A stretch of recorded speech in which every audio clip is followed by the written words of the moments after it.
Let's start with a new chapter, which is comparing quantities. So what does this mean by comparing quantities? So when do we compare two things? Let's say we have one thing and another thing, and we have to know which is huger or like which is bigger, right? So we compare two quantities to analyze which is bigger, which is smaller, right? We compare it in different ways. Now we use different things or different parameters to actually decide on what basis should we compare quantities. Now first we have average. Average is the arithmetic mean and is calculated by adding a group of numbers and then dividing by the count of these numbers. So how do we find the average of a number? We add these numbers. Let's say we have to find the average of four numbers, that is 1, 2, 3 and 4. Now how do we find the average of these four numbers? We'll add these numbers. We have 1 plus 2 plus 3 plus 4 and we divide it by the number of numbers, that is 1, 2, 3 and 4. That is 2 plus 1 is 3, 3 plus 3 is 6, 6 plus 4 is 10, 10 by 4 is the average of these four numbers, right? Now, a very interesting fact about average of the numbers is that it's been used by very early people, right? How do we find the average of these numbers? And what is the point of finding the average of these numbers? You know, we get the estimate of what is the average quantity of like a lot of quantities. So when the Egyptians were distributing the grains among the people or the workers, what would they do? They used to find the average, that is they'll collect the total amount of grains by the number of people we have, and then they will give each people the same amount. That is, we could say that 10 by 4 is here, right? Now what if we multiply 10 by 4 into 4? That is, I'm giving 10 by 4 parts to each person. So I'm giving it to 4 people and then we'll get 10, which is the sum of these numbers, right? So that is one application of average. Now let's move on to properties of average. So average of the given data is less than the greatest observation and greatest than the smallest observation of the given data. Here we got the average of 1, 2, 3 and 4 is equal to, the number we got here was 10 by 4. Now what is 10 by 4? We have 2 4s are 8, 0.20 is 5. So the average of these numbers is equal to 2.5, right? So 2.5 is greater than the smallest value here and lesser than the greatest value here. So 1 is lesser than 2.5, which is lesser than 4, right? So 2.5 is the middle value, right? Average is also a middle value. It's neither lesser than or greater than, right, the two extremes. Now, average of the given data is less than the greatest observation and greater than the smallest observation. It's the same thing, right? Now, if 0 is one of the observation of the given set of data, then that 0 should also be included while calculating its average. So, let's say we have multiple data saying 0, 1, 2, 5 and 6, right? Now, when we are finding the sum of numbers, what do? We have 6 plus 2 is 8, plus 1 is 9 and 9 plus 5 is 14. Now 14, then how many entries are here? Now to find the average of a number, 0 should be calculated as one of the entry. So we have 0, 1, 2, 3, 4. We have 4 plus 1, which is 5 entries. This means the average of these numbers is equal to 2 5s are 10 and 2.8 is the average of these numbers, right? So 0 should be counted. That is one very important property of finding the average of numbers. Now let's write down the formula of average. Average is equal to sum of numbers divided by the number of numbers, right? Now, the next concept is of percentage. So, what is percentage? A percentage is a number or ratio that can be expressed as a fraction of 100, right? Now, how do we write percentage? So, let's say a guy scored 39 marks out of 50 in an exam, right? Now, how do we find the percentage of marks this boy obtained? What we do is we take the parts, which is the marks obtained, which is 39, the whole marks is 50 and we multiply it by 100. So we have 5 and 10 cancelled out with 2, and 39 into 2, that is 9 2s are 18, 3 2s are 6 and 7, that is 78%. Now 78% is the mark obtained by the boy in this test. Now, converting fractions into decimals. To convert a fraction into percentage, first find the decimal value of the fraction and then multiply the obtained value with 100. So how do we convert a fraction into percentage? We have to first find the decimal value of the fraction. That is, if we have 4 by 5 as a fraction, first we find the decimal value, which is 4 divided by 5. We have 0. We have 4 here, now we have 40 and point. So 8 5s are 40. We have 0.8. 4 by 5 is equal to 0.8. Now, what do? We multiplied the obtained value by 100. So 0.8 into 100 would be equal to 80. And 80% is the answer for this question, right? So to convert a fraction into percentage, we first convert it into decimals and then we multiply by 100 and we'll get the final value. Now, how to convert a decimal to percentage? How do we convert a decimal value into a percentage value? Just like before, we had 0.8, we'll multiply it by 100, we'll move 2 decimal places and we'll get 80%, right? How did we get 80%? We had 0.8, we moved 2 decimal points and here there was nothing, so we put 0 here and we put the decimal point to here and we have 80 as the answer, right? Now, to convert percentage to fractions. To change a percent into fraction, put the percent over 100 and simplify it if it's necessary.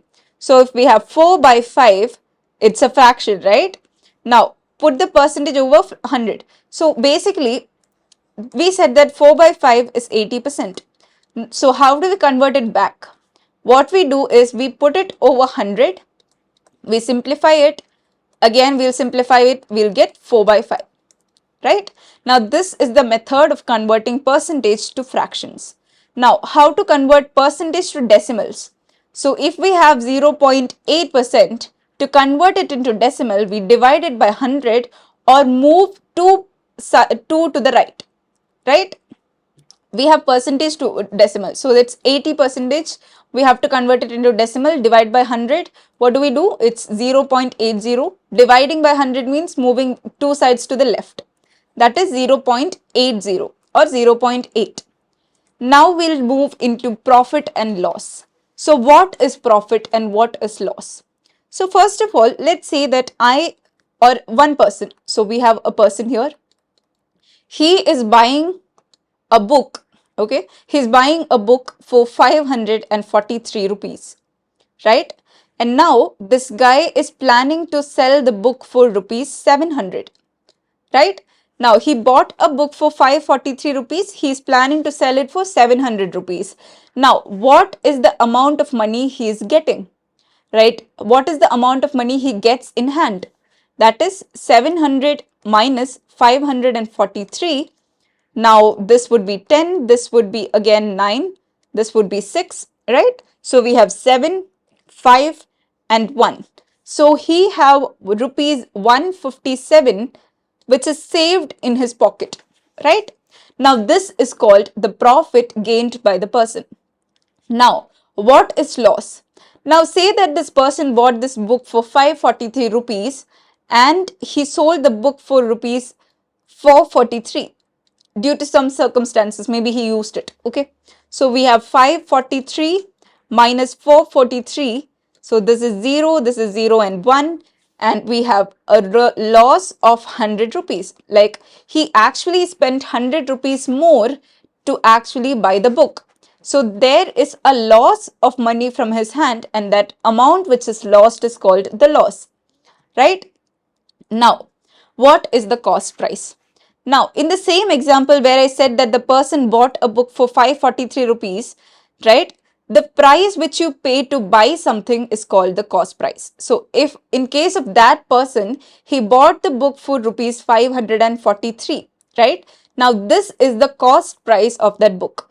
Now, it can be divided into two categories. First, it could be a fixed cost or it could be a variable cost.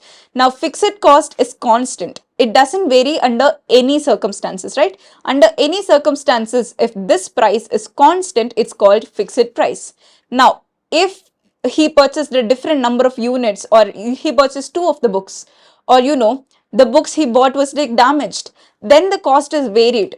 That is called the variable cost, right? Now, let's talk about the selling price. The price at which the product is sold is called the selling price, or it is called the sale price. So, we said that the person initially, in one case, he bought it for 543 and he sold it for rupees 700. So, 700 was the selling price in the first case. Now, in the second case, he bought the book for 543 and he sold it for rupees 443. Now, the selling price here is 700 rupees and the selling price in the second case is 443 rupees. Now we have marked price. The marked price is the original price that is set by the seller or retailer for a product or item. It is the price that is listed or marked on the product or its price tag, right? So, the marked price is the original price set by the seller and the selling price is the actual price you end up paying after the discounts or promotions are applied. So, let's say, same example, the guy bought the book for 543 rupees. He decided to sell it for rupees 700, right? But what happened? Nobody was buying the book and time passed. The book became old. Now he had to decrease the price of the book to rupees 443, right? Now, this was the price set by the seller. He was supposed to sell it to this price so that he could get that much profit. Now, this is the marked price. This is the marked price. That is the price which is actually on the price tag. Now, he had to sell it for 443 rupees, which is the selling price. So, we actually discussed about what is the marked price and the selling price. Now, we'll move on to the concept called discount. So, a discount is the special reduction in the price of an item or a product. So, what is a discount? A discount is a reduction of price in an item or a product. It is offered by the seller or retailer to encourage the people to buy them, right? It's getting a discount coupon or a special deal that allows you to pay less than the original price. So, what happens when there is a discount? So, we see a lot of discounts on the online shopping sites and everything. When we are shopping something, there's a greater amount of discount.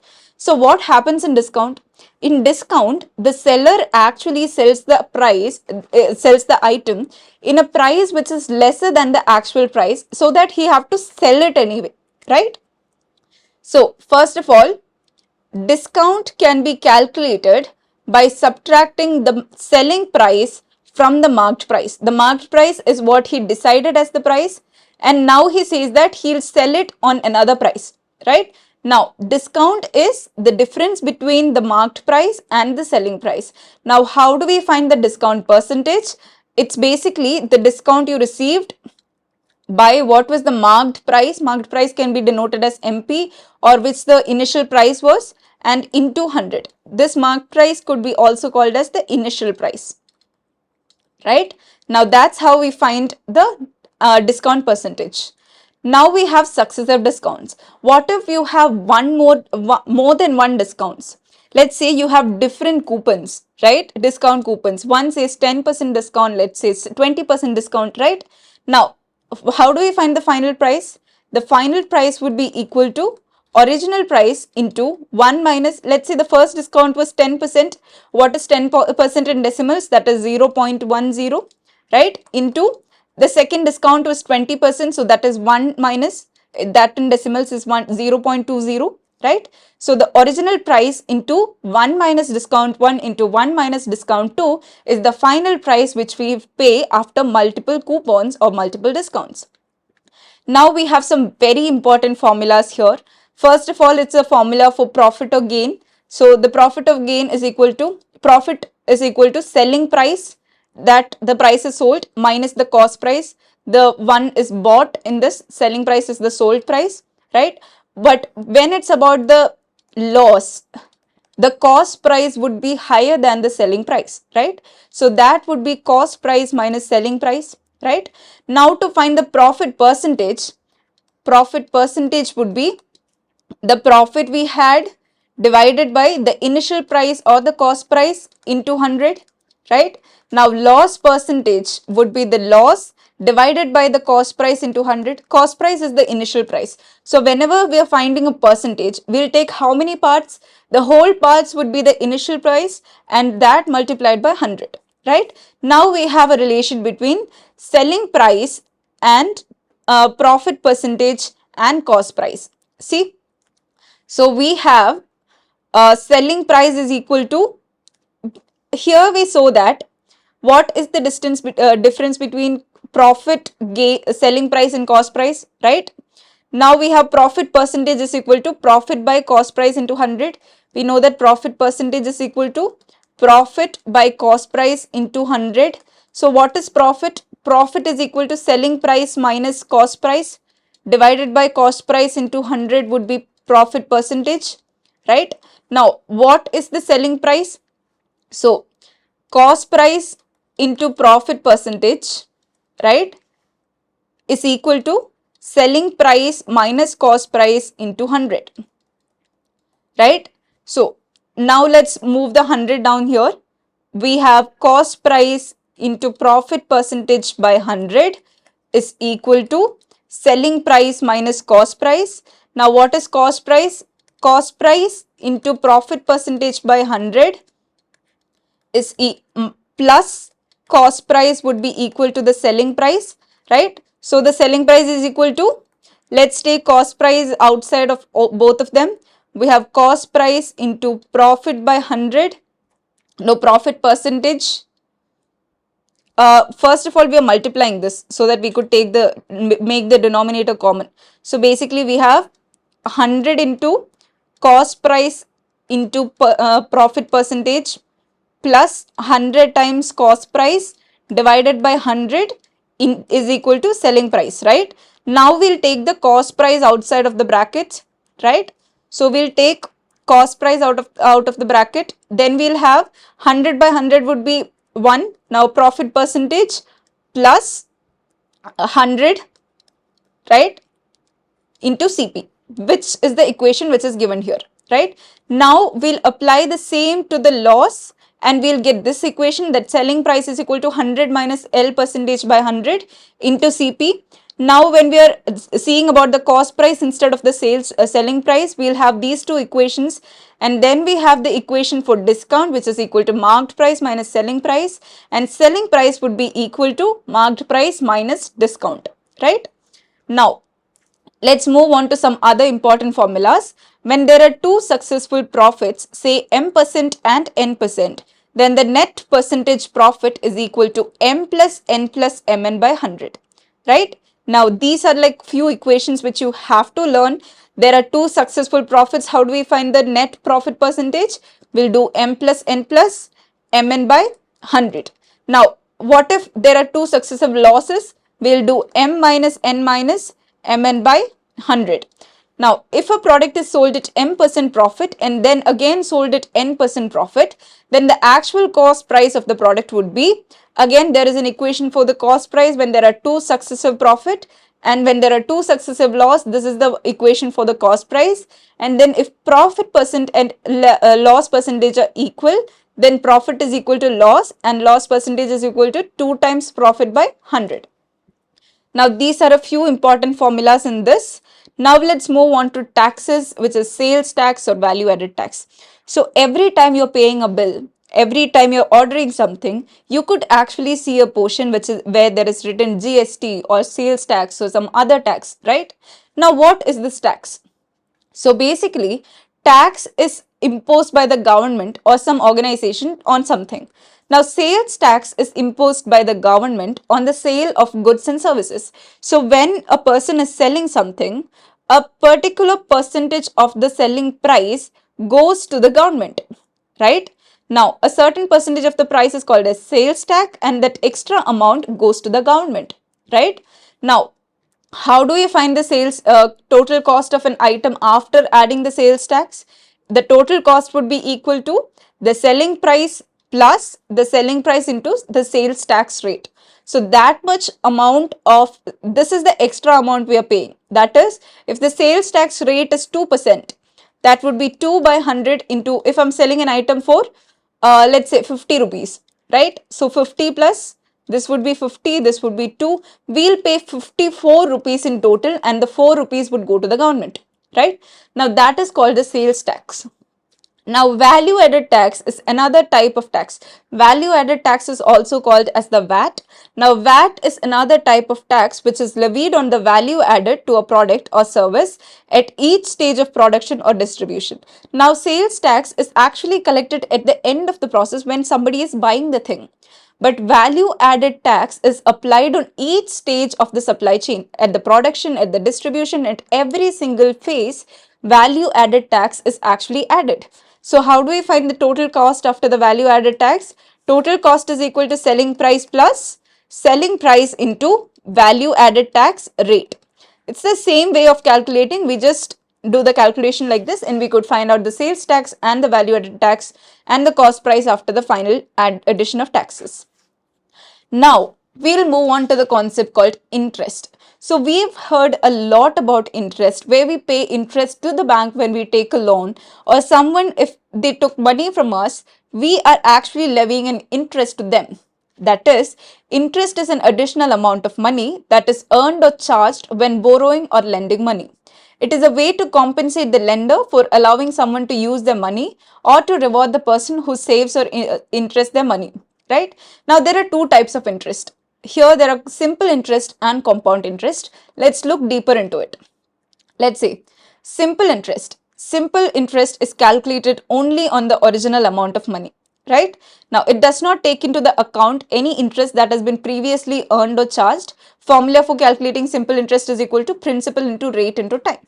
So what is simple interest? Let's say that I am borrowing some money from the bank with a simple interest scheme, and the rate of interest is 10% per year, right?